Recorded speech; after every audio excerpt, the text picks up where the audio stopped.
The Wounded Warrior Amputee softball team started in 2011.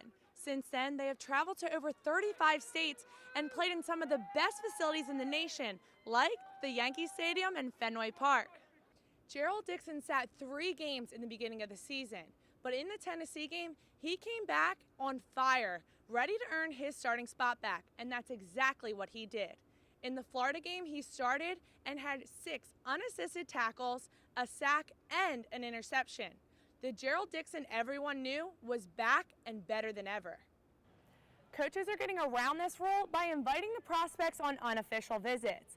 This way, the girls can come see the university and coaches can talk to them without any limitations, giving them the chance to offer a scholarship.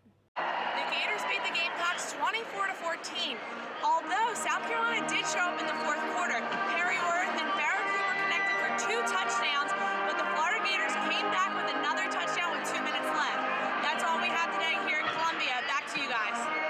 Clemson beat South Carolina 37-32. The Gamecocks hope for an upset as they came back with 29 points in the second half.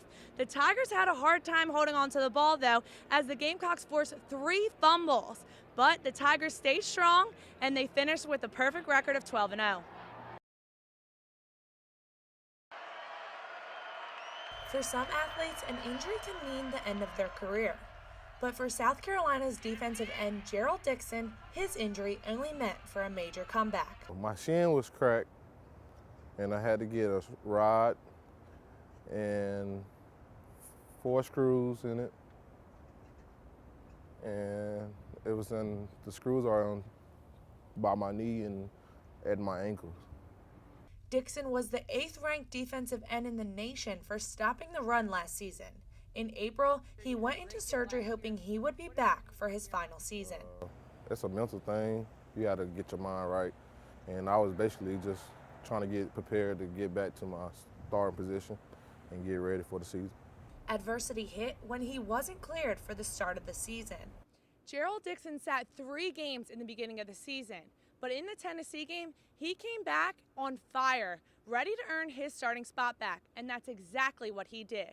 In the Florida game, he started and had 6 unassisted tackles, a sack, and an interception. The Gerald Dixon everyone knew was back and better than ever.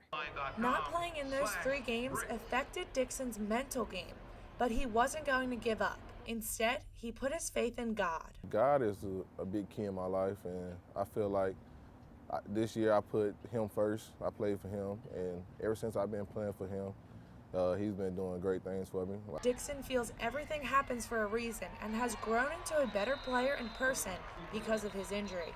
Being on the bench, it just humbles you because you know when you get the chance on the field, you got to give your all because you never know when you get that other chance again. Olivia Lawrence, Carolina News. This is where I belong, on the football field.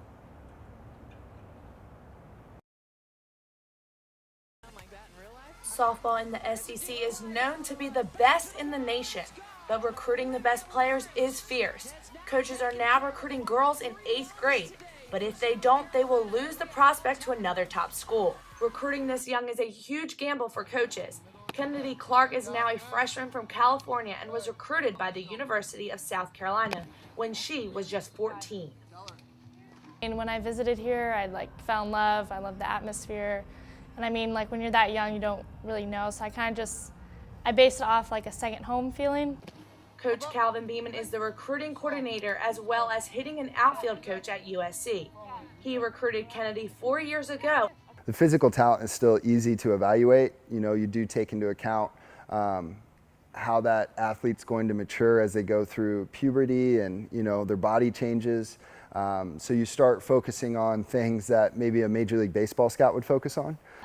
At that age, coaches are unable to speak directly to the players, so they must work around the rules. Doing more homework in terms of, a lot of conversations with their parents on the phone, as well as coaches, anyone and everybody, strength coaches, anybody you can find who knows that kid. You're trying to really get a feel for how they carry themselves.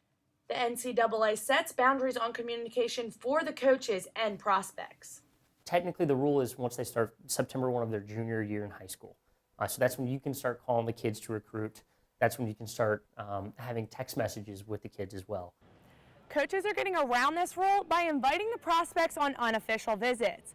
This way, the girls can come see the university and coaches can talk to them without any limitations, giving them the chance to offer a scholarship. This is the recruiting class of 2018 and 2019. All of these girls verbally committed when they were in 8th or 9th grade. Junior captain Nikki Blue isn't too fond of this recruiting trend. If they don't know about college, they don't really know what they want to do with the rest of their life, and you're honestly just eyeing them. USC built an $8 million stadium in order to all the best recruits. And when numerous colleges were pursuing Kennedy at 14, South Carolina impressed her enough to verbal commit. And I just really thought about what's good for me. It is a gamble, but recruiting girls like Kennedy is what they have to do in order to rise to the top of the SEC. Olivia Lawrence, Carolina News. There are a lot of other top coaches looking to fill the position. As of right now, there are 8 candidates for the job. Dan Mullen, head coach of the Mississippi State Bulldogs, is exploring his options.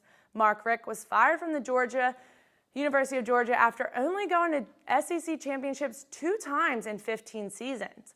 Will Muschamp is at the top of the list, but his 28-21 record at Florida could prevent him from getting the job.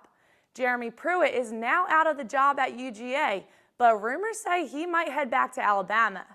32-year-old Lincoln Riley led the Sooners to have the 3rd-ranked scoring offense nationally with an average of 45.8 points per game.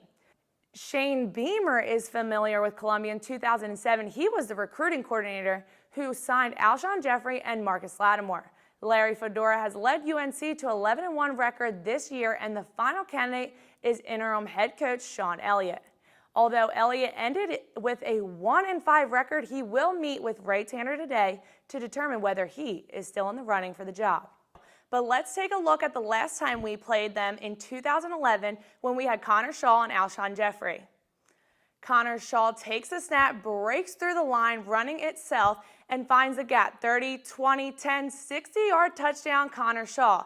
Later, Shaw steps back into the pocket, launches it left side, jump ball, one-handed touchdown, Alshon Jeffrey. Gamecocks won that game 41-20. Hopefully this Saturday we can get another exciting game. Be sure to watch on SEC Network at noon. Now let's move over to our women's basketball team who played at Clemson last night. The number 2 Gamecocks struggled early in the game with putting points on the board. This is Elena Coates who dumps it off to Asia Wilson. Misses the easy layup. Coates gets the rebound, misses again. The Patriots are still undefeated after beating the Buffalo Bills last night on Monday Night Football. Patriots' Tom Brady finds Patriots' James White, who breaks a tackle and runs for a 20-yard touchdown. Patriots go up 10-3, and Rex Ryan is not happy as you see him slamming his headphones on the ground. Later in the 4th quarter, Tyrod Taylor, avoiding the sack, dumps it to Sammy Watkins, one-handed catch, beautiful catch, but Tyrod Taylor is hurt, holding his right shoulder.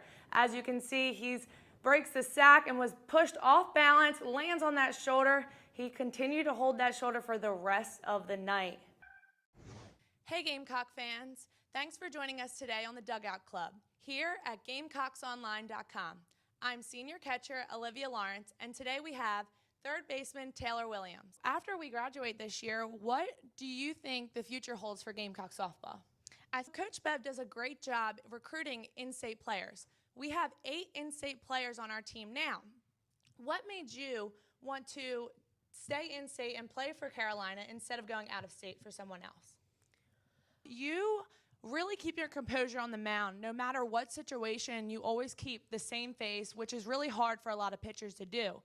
What have you had to learn to be able to do that? Now, you're an exercise science major, which is a really hard major here at South Carolina. How do you maintain a great GPA and playing softball?